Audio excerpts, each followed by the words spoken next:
Learno World. Let's learn with animation. नमस्कार बच्चों, मैं अंशिका और आज जो हम पाठ पढ़ने वाले हैं वो है क्लास 12th अंतरा बुक का चैप्टर नंबर 1 जिसका शीर्षक है देवसेना का गीत।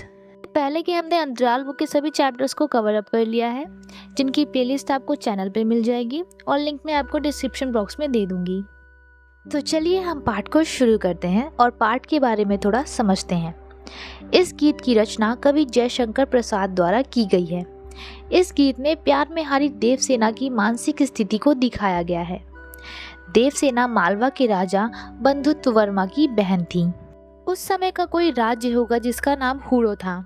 तो हूणों के द्वारा आक्रमण से देवसेना का पूरा परिवार खत्म हो गया। उसमें केवल देवसेना बची। देवसेना स्कंदगुप्त से प्रेम करती थी, लेकिन स्कंदगुप्त धन कुबेर की बेटी से प्रेम करता था। देवसेना ने अपना पूरा जीवन स्कंदगुप्त के बिना उसकी यादों के सहारे गुजारा, परंतु जीवन के अंतिम समय में स्कंदगुप्त देवसेना के पास वापस आया और उसने कहा कि वह उससे शादी करना चाहता है, परंतु देवसेना ने उसे माफ करने से बिल्कुल मना कर दिया, क्योंकि उसे यह बात का एहसास हुआ कि अगर इस समय वह स्कंदगुप्त से शादी कर लेगी तो उसका पूरा जीवन जो उसने कष्टों में बिताया है उसका कोई महत्व नहीं रह जाएगा। देवसेना ने अपना पूरा जीवन वृद्ध पर्णदत्त के साथ आश्रम में गाना गाकर भीख मांगकर व्यतीत किया था। आज स्कंदगुप्त विवाह का प्रस्ताव लेकर देवसेना के पास इसलिए आए हैं क्योंकि विजया, जिन्हें वह पसंद करते थे, उन्होंने उनसे विवाह करने के लिए मना कर दिया। अभी तक देवसेना ने अपने जीवन में बहुत सारे कष्ट झेल लिए थे और इसी वजह से उन्होंने स्कंदगुप्त के इस प्रस्ताव को मना कर दिया और उनके मन में अभी भी स्कंदगुप्त के लिए कहीं ना कहीं प्रेम बचा हुआ था, परंतु उन्होंने उस भावना को अपने मन के अंदर ही दबाकर रख लिया। इस पर स्कंदगुप्त भी आजीवन कुंवारा रहने का व्रत ले लेता है और इस पर देवसेना जी यह गीत गाती हैं। आह वेदना मिली विदाई, मैंने भ्रमवश जीवन संचित, मधुकरियों की भीख लुटाई। छल छल थे संध्या के श्रमकण, आंसू से गिरती प्रतिक्षण, मेरी यात्रा पर लेती थी नीरवता आनंद अंगड़ाई। पहले पद में वह यह बताती है कि जीवन के अंतिम समय में प्रेम को ठुकराना सबसे कठिन कार्य है। वह कहती हैं कि उसके दुख के साथ साथ शाम भी आंसू बहा रही है और वह जीवन की सभी समस्याओं से लड़ते लड़ते हार चुकी हैं। उनका कहना था कि उसने अपना पूरा जीवन अकेले ही बिता दिया। उसके साथ कोई नहीं था, ना तो उससे प्यार मिला और ना उसके परिवार वाले भी मर चुके थे। इसलिए उसने अपना पूरा जीवन कष्टों और अकेलेपन में बिताया है। श्रमित स्वप्न की मधुमाया में, गहन विपिन की तरु छाया में, पथित उन्नीदी श्रुति में किसने या विहाग की तान उठाई।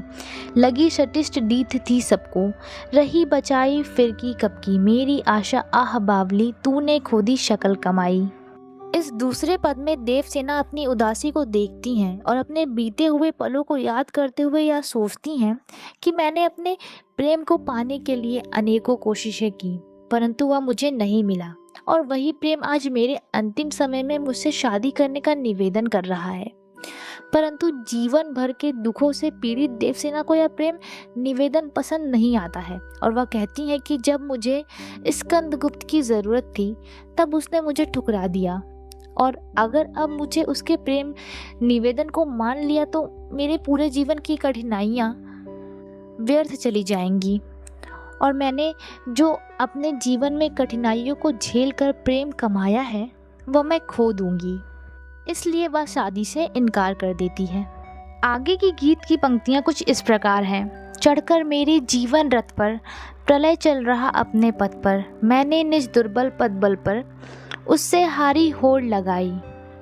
लौटा लो या अपनी छाती, मेरी करुणा हाहा खाती, विश्व ना संभलेगा या मुझसे, उससे मन की लाज गवाई। तीसरे पद में कवि बताता है कि देवसेना का पूरा जीवन दुखों से भरा रहा। उसने कई समस्याओं का सामना किया, परंतु उसने कभी हार नहीं मानी और वह संघर्ष करती रही।